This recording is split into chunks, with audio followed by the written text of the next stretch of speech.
Thank you very much. I'm Richard Jordan, chairman of the conference. I'm going to just introduce Khalid Dawood, who will introduce the speakers. So Khalid, thank you very much for moderating this session, and I turn it over to you, and I will return in about 3 minutes.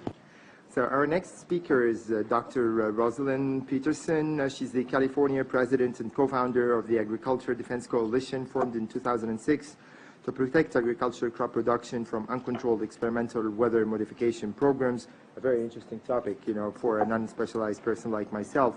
But also very interesting in her CV that we have with you is also her extensive efforts to protect drinking water supplies from toxic chemical contamination in Martinez, California. That's a very interesting topic, of course, and I was actually wondering myself whether you can tackle whether the same experiments that you're holding in California could be extended to other world countries, particularly poor and developed countries like where we come from. Thank you.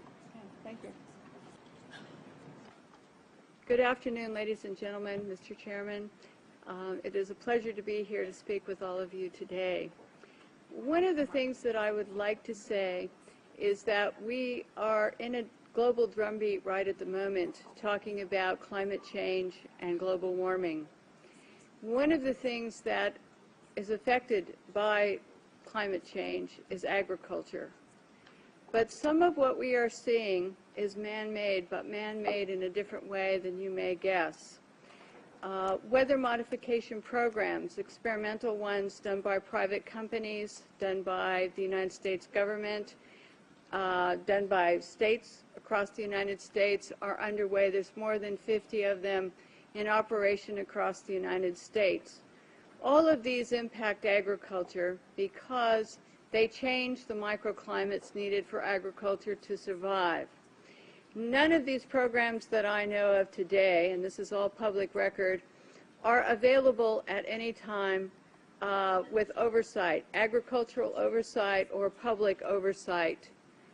These programs impact agriculture, and there are programs around the world, international corporations, are modifying our weather all the time, and they're modifying it in ways that cover thousands and thousands of square miles.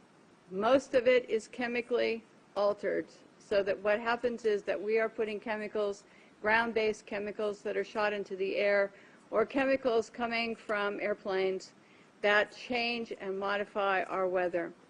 So one of the things that I'm concerned about and that we need to address in the future is how these programs are impacting microclimates needed for our crops to survive and needed for pollination.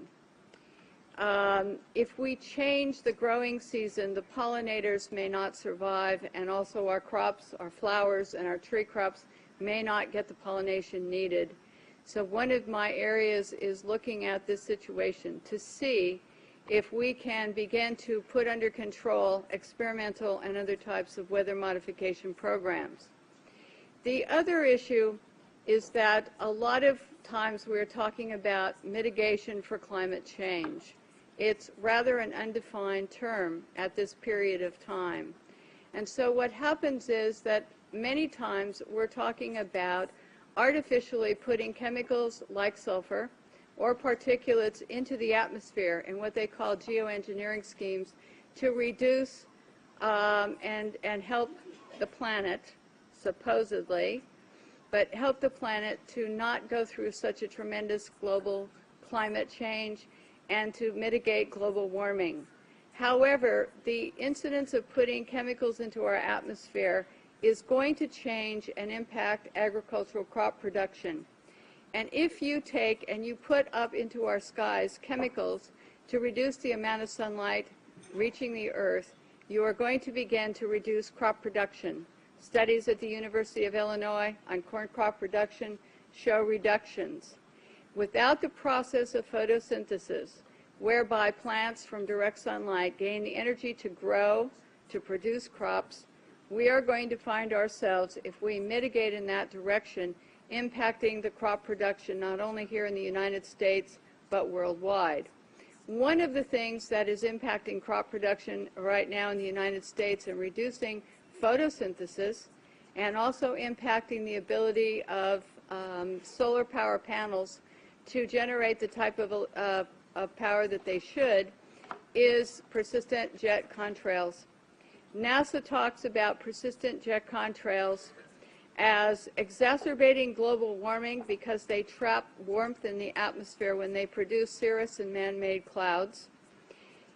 NASA also talks about that that these aircraft leaving persistent contrails are changing our climate. And when they change our climate to the degree that one jet can leave a persistent jet contrail which will spread across our skies from what this picture up here on my left on the screen looks like, which is a trail left by a jet, that trail can expand to 4,000 kilometers and last for 20 hours. This was unheard of in the early 60s and the 70s, and it wasn't until the late 1980s that there was a change and we started to have persistent jet contrails that persist. NASA studies show that part of our global warming problem could be attributed to these types of contrails and the jets that leave them. So one of the issues as we go through is, how do you like your skies, natural or man-made? And right now we are making man-made clouds, and this is trapping warmth in our atmosphere. The climate change that is produced by these jets, not all jets, mostly some non-commercial, but what happens to our skies is that we start to see the changes. The man-made clouds do trap the warmth, and they increase the humidity. This allows for pests to proliferate, diseases, molds, mildews, funguses, and viruses. This is a man-made cloud, ladies and gentlemen, and these pictures I took myself over Northern California, and this is a burst. This is where a jet left a huge plume, and then this turned in at the end of it to a burst. And this is not normal, never seen before in our county historically, and I was born and raised there. This is another picture showing the jet trail just before the burst. This is our skies, and I want you to know that what you're seeing now, a lot of times many scientists know, especially at NASA and in other areas, that the skies that we're seeing are not normal cloud formations. These are man-made. And what happens as we reduce the amount of sunlight in a form of global dimming, we reduce the solar power with these type of clouds, and we reduce photosynthesis, which is going to impact agriculture. The pictures look odd. The formations don't look like normal clouds that people have seen before historically. This is another type of man-made cloud, and what we have done and what you're seeing here is we have the photographs from the times that the jet leaves the first trail as a thin, spindly trail to where they form into these different types of cloud formations. All of you can start looking up and seeing this. What happens is that there are experiments, and there's a color, you can see some color in this photograph. And part of what we're doing also is we're sending up canisters. The United States government, NASA, the U.S. Air Force, is sending up canisters into the atmosphere filled with chemicals to modify and experiment with our ionosphere. And when we modify and experiment with our ionosphere up here, we create experiments which they can see through these persistent jet contrails as they stay in the sky for long periods of time, and they can watch the experiments. The type of chemicals they are using are aluminum, barium, strontium, and these canisters are sent up on rockets, and what they do is they superheat the canisters to create experiments in our atmosphere. The experiments can give you colorful auroras, which they talk about as being wonderful. Many times people think that the auroras in Alaska and the ones we see are normal, but there's beginning to be more and more seen across the United States and elsewhere where aluminum, trimethyl aluminum experiments to make clouds are beginning to impact us. The reason I am concerned for agriculture is that none of these experiments have any public oversight nor agricultural oversight. Our drinking water is impacted because the chemicals are now beginning to show up in our drinking water. In California, the State Department of Health drinking water tests were examined between 1970 and this year, and we found unusual spiking in barium, aluminum, strontium, magnesium, calcium, manganese, and all of these spiked at the same time in various drinking water supplies across the state of California and also in Arizona. So what's happening with these atmospheric tests is that aluminum, as one example, gets into, with increased pollution and acid rain, gets into the root systems of our crop trees and our trees, and it looks like the trees are dying of drought. But they're not. What happens is that the root systems can no longer absorb the water and the nutrients needed to survive. Many of our forests in Redding, California, and other areas are dying. The oak trees, the redwood trees, the Douglas fir, across the United States, many areas. We believe that these trees are impacted because they cannot absorb enough water because aluminum is going into their root systems. Also, molds, mildew, and fungus from warmer temperatures produced by persistent jet contrails are also allowing pests and molds to proliferate, also impacting tree health and crop health. The skies that you see up here, it is important to note, have a white haze to them. When crossing the United States 2 days ago, we saw this man-made produced haze all the way across the United States. There were a few real clouds. We saw the persistent jet contrails from the jet windows, and the skies in the white haze looked a lot like this. So one of the things that we need to really look at is that jet fuel emissions contaminate our air, much as automobile exhaust. They know from scientific studies back in the 1970s that they deplete beneficial ozone in the atmosphere by releasing nitric acid. So one of the things that we need to look at is the impact of just jet fuel and just the emissions from jets as well. I want to go on and talk briefly about a couple of issues here that I think are important for everyone to realize. If we don't look at the problems that we are creating, the atmospheric testing programs, in other words, the jet contrails that are warming our climate, and we say to ourselves, we want to geoengineer something else. We want to add more particulates to help global warming or to stop climate change. What we're going to have is we're going to have a pea soup up there of chemicals which are going to be detrimental to our health.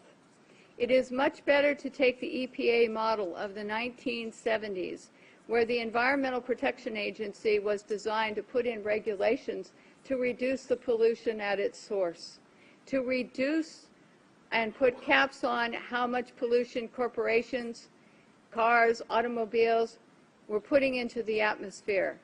One of the things that we're talking about as mitigation is to go into geoengineering plans which add more chemicals to our atmosphere, which are going to get into our drinking water supplies, which are going to get into our soils, which are going to impact our trees.